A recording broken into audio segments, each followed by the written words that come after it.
Welcome everyone, join us today as we delve into the life of Graeme Edge, the legendary drummer, poet and a founding member of the iconic rock band, the Moody Blues.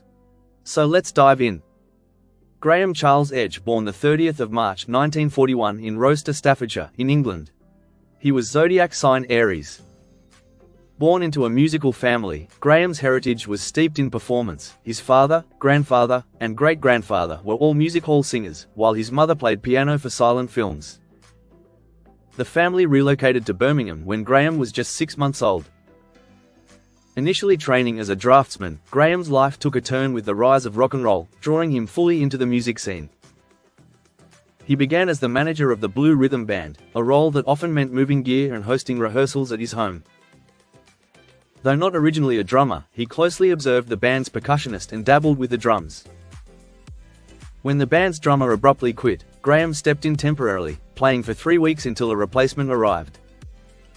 This experience ignited his passion. He bought his own drum kit and committed to music as a career.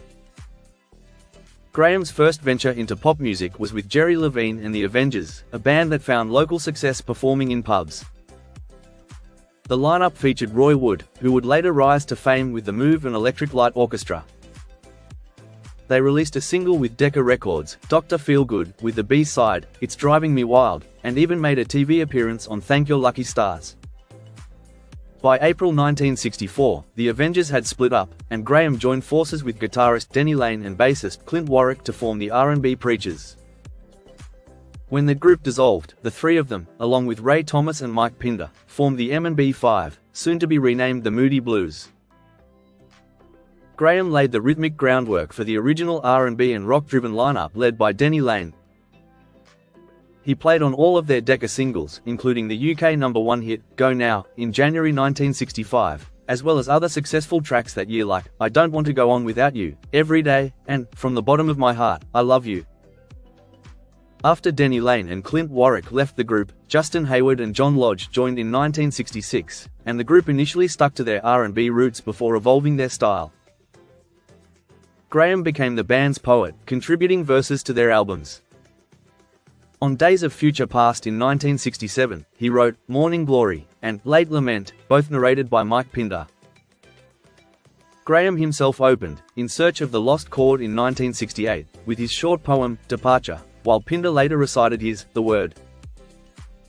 Graeme's poetic contributions continued with In the Beginning, co-narrated by Hayward, Edge, and Pinder, and The Dream, spoken by Pinder, on the Threshold of a Dream in 1969. In 2018, Graeme explained that Pinder often recited his poems because his voice, roughened by years of cigarettes and whiskey, was the perfect fit.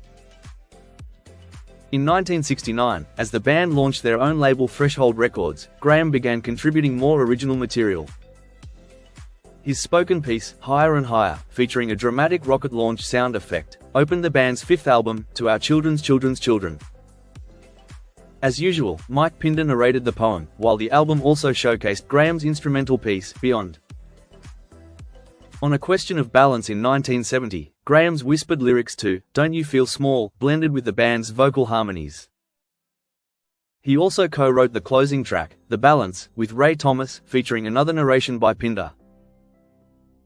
For the 1971 album, Every Good Boy Deserves Favor, Graeme co-wrote the experimental opening track, Procession, and played the role of lead grunt. His song, After You Came, highlighted the four lead singers, Thomas, Pinder, Hayward, and Lodge, switching between solo lines and harmonizing together. This track later served as the B-side to the 1972 hit, Isn't Life Strange? Additionally, Graeme, alongside Professor Brian Groves from Sussex University, is credited with developing one of the first electronic drums, which was used in Procession. For the 1972 album, Seventh Sojourn, Graeme co-wrote You and Me with Justin Hayward, who provided lead vocals. After the Moody Blues completed their world tour in 1974, the band took a hiatus. During this break, Graeme formed the Graeme Edge Band with guitarist, vocalist Adrian Gervitz and Paul Gervitz. Their first release was a non-album single, We Like to Do It, which came out on Threshold Records in July 1974. This track was later added as a bonus on their first album's CD release. The Graeme Edge Band released 2 albums in the mid-1970s, with the debut, Kick Off Your Muddy Boots, coming out in September 1975 under Threshold, featuring album art by Joe Pettigneau.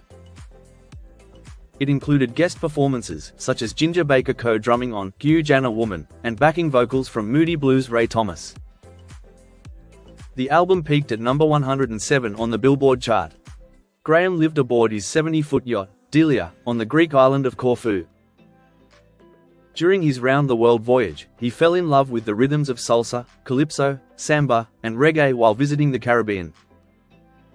These influences played a significant role in shaping his second album, Paradise Ballroom, which was released in 1977 on Decca and London Records in the US, reaching number 164 on Billboard.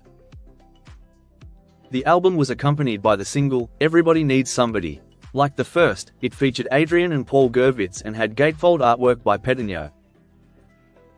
After the Moody Blues reunited in 1978, Graeme contributed "I'll Be Level With You" to the album Octave. The track, led by Justin Hayward, was performed by the whole band. Following the album's release, Mike Pinder opted out of touring and was replaced by former Yes keyboardist Patrick Moraz. For the 1981 album Long Distance Voyager, Graeme wrote 22,000 Days, a nod to the average human lifespan. Sung by Ray Thomas, John Lodge, and Hayward, the song also became the B-side to the UK single, Gemini Dream. In 1983, Graeme's Going Nowhere, sung by Ray Thomas, was his sole contribution to the present. He later collaborated with Patrick Moraz on The Spirit, featured on The Other Side of Life in 1986. Graeme did not contribute songs or poetry to Sur la Mer in 1988, or Keys of the Kingdom in 1991, and did not play drums on every track of the latter. However, he returned with the closing piece, Nothing Changes, on Strange Times in 1999, initially narrated by him before being sung by the band, with Hayward taking the lead. From 1991 to 2015, Graeme was joined on stage by Gordon Marshall as a second drummer, and from 2016 onwards, Billy Ashbore shared drumming duties. Graeme also played various percussion instruments, additional piano, and prominently featured his electronic drum kit on the band's recordings, creating a distinct and recognizable drumming style. In 2011, Graeme lent his voice to Moody Bluegrass 2. Much Love, a bluegrass tribute album, singing a bluegrass version of his poem, Higher and Higher. A devoted fan of Star Trek, Deep Space Nine, Graeme spent his later years on Florida's Gulf Coast, managing rental properties, engaging in charity work, playing golf, and enjoying the show. In 2013, Justin Hayward mentioned that Graeme, along with other members of the band, had taken up transcendental meditation in 1967. Graeme also made a cameo appearance in the 2016 comedy film Characters. Graeme played DW drums, Zildjian cymbals, Remo drumheads, and used Regal tip drumsticks, specifically the 5A model. He was the last remaining original member of the Moody Blues to continue performing with the band until his retirement in 2018. In the same year, the Moody Blues were inducted into the Rock and Roll Hall of Fame. After suffering a stroke in 2016, Graeme Edge sadly passed away on November 11, 2021, at the age of 80 from metastatic cancer at his home in Bradenton, Florida. He is survived by his partner Rilla Fleming, his daughter, Samantha, from his first marriage to Carol, his son, Matthew, from his second marriage to Sue, and his third wife Amanda, with whom he lived in Florida. And there you have it. Though he may no longer be with us, Graeme Edge's legacy goes beyond the rhythms he crafted and the words he wrote. His influence remains alive in the timeless music of the Moody Blues, inspiring fans and musicians alike. Thank you for watching. Like and subscribe for more videos on your favorite artists just like this. Take care and bye for now.